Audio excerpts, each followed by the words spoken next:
mga kababayan, welcome to my channel po ulit. Magandang hapon po sa ating lahat. Ngayon po ay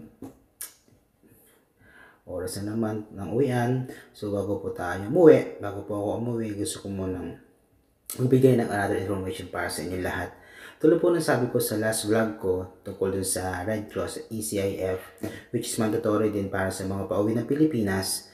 Ngayon po, pag-uusapan natin yung isa pang application, isa pang online registration na dapat natin gawin, na dapat natin fill-upan para hindi marin tayo maabala pagdating ng Pilipinas. So, ito po ay tinatawag na Oasis. Oasis ba yun? Oasis.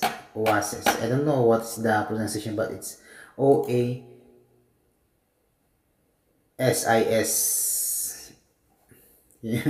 It's an Overseas OFW Assistance Information System, tinatawag. Makikita po natin to sa, buksan pa natin ang website ng www.oasis.owa.gov.ph. Pero ulit po natin, tak na ako.